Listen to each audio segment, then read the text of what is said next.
Hello everyone.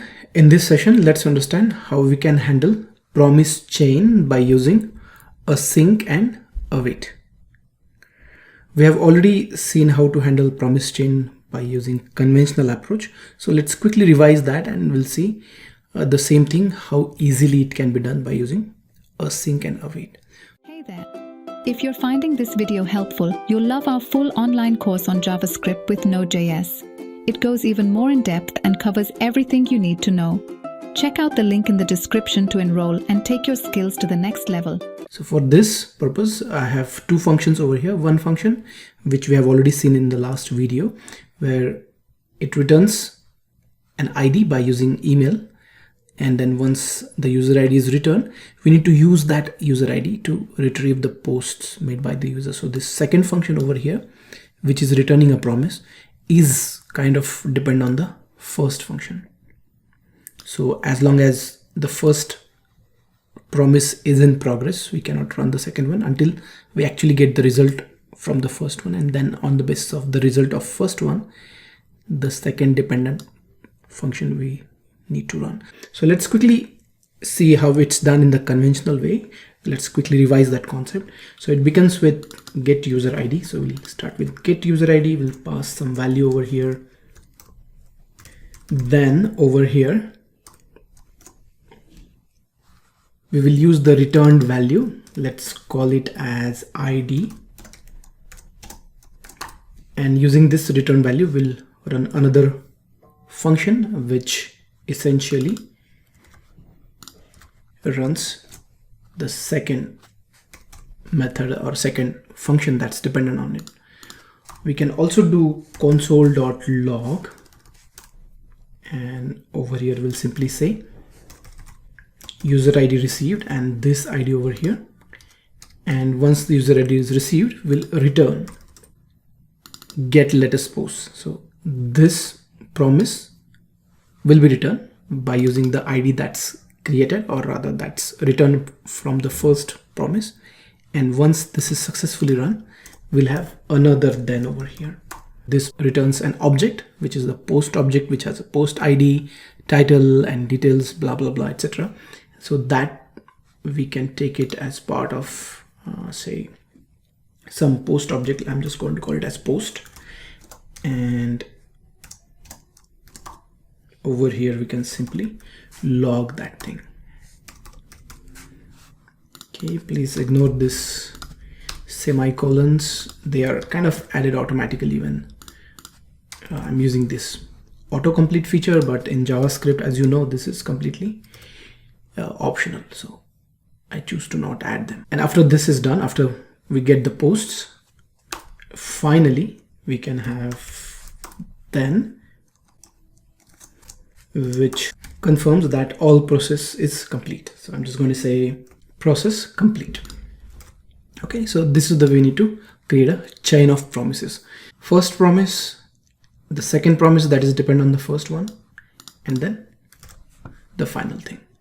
So let's quickly go ahead and execute this, and we can see it has fetched the user ID and then it has fetched the post, and finally process is complete. So this is how it looks when we have multiple promises that are dependent on each other, and this is just two promises. We might have multiple functions which are dependent on each other, and then this chain kind of go on, which is not that easy to understand in the long run. Now let's see how easy it is to do the same thing by using async and await. For this, we simply need to create an async function. So let's create an async function. Let's call it as get posts. Okay, this parameter can be the email, the same one that we need to pass for get user ID. So that we can pass over here. We can use await keyword here and call that get user ID and pass the same email that's being received for this get post. So the return value from this one, we can take it inside a constant. Let's say const ID equals to this. So as we know, await will wait until the promise is complete and user ID is retrieved, and then it will be taken into this constant over here, and probably I can simply use this guy. So once it is done, we can put it in the console saying user ID is successfully received. The next step, what we want to do, we want to use this user ID to call the second function, that is get latest posts for that user. So it's the same thing, use await, call the function, provide the data received from the previous promise, and whatever this returns, we can take it inside another constant. Let's call it as post, and finally we can say process is complete, or we can do the same thing that we are doing here, display the post, and then finally say that process is complete. As easy, as clean as this.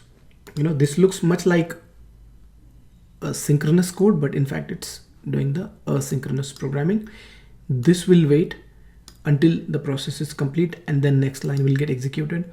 Similarly, this promise will wait until the post is found, retrieved, and then it will go ahead and execute the next line of code. So wherever we use await, that particular function, that particular process will be completed, and then only the next line of code will get executed in the sequence inside the scope of async function. If you have any other code over here, that will still go on execution. Okay, let me comment this one, and let me add a call to this get post with the same email ID over here. So let's go ahead and run.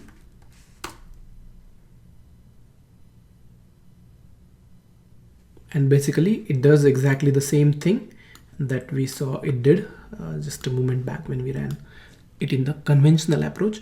The better thing is the readability, the maintainability, the understandability of the code.